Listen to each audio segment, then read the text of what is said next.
Un cordial saludo, estimados alumnos. El día de hoy, en el presente microvideo, revisaremos la unidad 3 relacionada a la doctrina de los derechos humanos.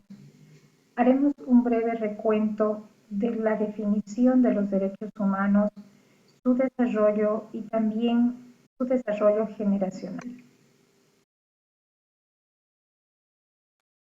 Para Ligia Galvis, el ser humano se encuentra conformado por tres aspectos: el filosófico, político y jurídico. El filosófico tiene que ver con los derechos subjetivos del ser humano. Lo político, como su nombre mismo lo dice, son las políticas públicas y planes de desarrollo para bienestar del individuo. Y lo jurídico, que está implícitas las normas sustantivas y procedimiento para un buen desarrollo dentro de la sociedad.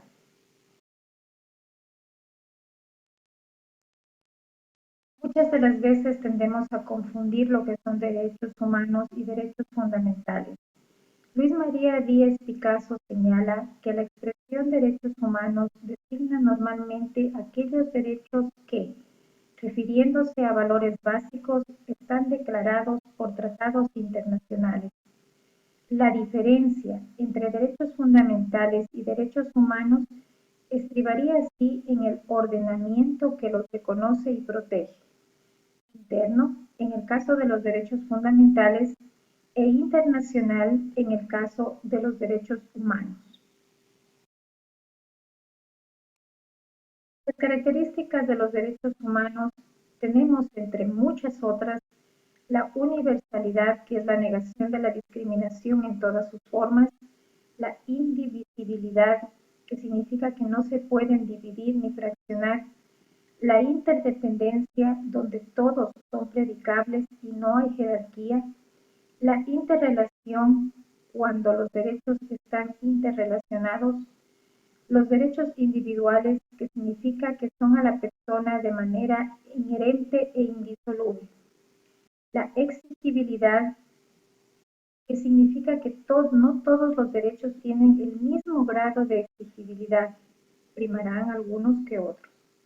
Los derechos colectivos protegen el interés general. La inviolabilidad, no hay excepción para su transgresión. La irrenunciabilidad, como su nombre mismo lo dice, no están disponibles por los sujetos. La inalienabilidad, donde no son objetos de transferencia o cesión a otros sujetos. Y la imprescriptibilidad, donde no se pierde por el transcurso del tiempo, es decir, no prescribe. El desarrollo de los derechos humanos, hagamos un breve recuento. En 1789 se da la Revolución Francesa, donde ya da la Declaración Universal de los Derechos del Hombre y del Ciudadano algunos derechos civiles y políticos. En 1815, el Tratado de Viena y Acta General de Bruselas prohíbe la trata de esclavos. En 1911, la Revolución Mexicana, se da el grito de inconformidad de los campesinos contra los tratos de los terratenientes, ante un Estado complaciente y negligente, en donde falta la democracia y la equidad social. Para 1919, el Tratado de Versalles, se culmina la Primera Guerra Mundial, se crea la Sociedad de las Naciones Unidas, prima la dignidad humana sobre los intereses del Estado, principalmente en la situación de los habitantes de territorios dependientes; se crea la Organización Internacional del Trabajo, OIT, y se promociona la justicia social y respeto a la dignidad de los trabajadores.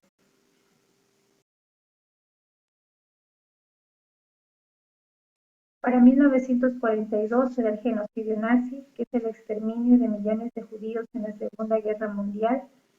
Entre los métodos utilizados en este genocidio estuvieron la asfixia por gas venenoso, los disparos, el ahorcamiento, los golpes, el hambre y los trabajos forzados. Se realizaron experimentos incluso con humanos. En 1945, la Organización de las Naciones Unidas previene guerras y asegura la paz. Se da la cooperación internacional en problemas internacionales, se crean comisiones y subcomisiones de derechos humanos, libertad de información y de prensa, prevención de discriminaciones y protección de las minorías. Para 1948 se da la Declaración Universal de los Derechos Humanos, proclamada en París, y se consagran los derechos civiles, políticos, económicos, sociales y culturales. En 1966, el Pacto de los Derechos Civiles y Políticos y su protocolo facultativo, creado por la Asamblea General de la ONU el 16 de diciembre de 1966. Tenemos muchas clasificaciones de derechos humanos, dependerá de su origen, de su naturaleza, de su materia, de su desarrollo. Pero la más aceptable es la clasificación generacional o llamada de 3 generaciones. Esta clasificación se basa en que los derechos humanos se encuentran divididos en la primera generación, segunda generación y tercera generación. Los derechos de la primera generación son los derechos civiles y políticos. Los de la segunda generación son los derechos económicos, sociales y culturales. Y finalmente los de la tercera generación son los colectivos. ¿Cuál es su diferencia? Lo que respecta a los derechos de primera generación, debemos manifestar que están destinados a la protección del ser humano individualmente contra cualquier agresión de algún órgano público. El Estado debe abstenerse de interferir en el ejercicio y pleno goce de estos derechos. El Estado debe limitarse a garantizar el libre goce de estos derechos, organizando la fuerza pública y creando mecanismos judiciales que los protejan. Como ejemplos de los derechos civiles y políticos, tenemos el derecho a la inviolabilidad de la vida, el derecho a la integridad personal, el derecho a transitar libremente por la calle, el derecho al voto. Entre los derechos de la segunda generación, en cambio, su objetivo es garantizar el bienestar económico, el acceso al trabajo, a la educación y a la cultura. Se basa en la dignidad del ser humano, su libertad y la democracia, garantizando el desarrollo de los hombres y de los pueblos. Su vigencia se encuentra condicionada a las posibilidades reales de cada país. ¿Por qué esto último? Porque, como sabemos, cada estado tiene realidades económicas, políticas y sociales diferentes. Y por lo tanto dependerá de en qué condiciones se encuentran para poder proveer a los seres humanos de este estado del completo desarrollo de estos derechos económicos, sociales y culturales. Entre los ejemplos que tenemos de estos derechos están el trabajo, la salud, el ocio e incluso la remuneración. En los derechos de tercera generación tenemos los derechos conocidos como derechos de solidaridad o de los pueblos y contempla cuestiones de carácter supranacional. Entre estos derechos tenemos la paz, el medio ambiente, y dentro de estos derechos también están contemplados de los pueblos y nacionalidades indígenas, porque justamente estos derechos abordan un pueblo entero. ¿Por qué este desarrollo generacional? Porque si nos damos cuenta, este crecimiento generacional fue desde una primera generación, una segunda generación y una tercera generación. Se fue dando conforme las necesidades de la sociedad. En el tiempo que se dieron los derechos civiles y políticos, lo prioritario era el individuo, eran los derechos del ser humano como tal. Ya para los derechos económicos, sociales y culturales surgen ya la revolución industrial, surgen otros aspectos en donde es menester tener otros derechos humanos que protejan al individuo. Y posteriormente los de tercera generación.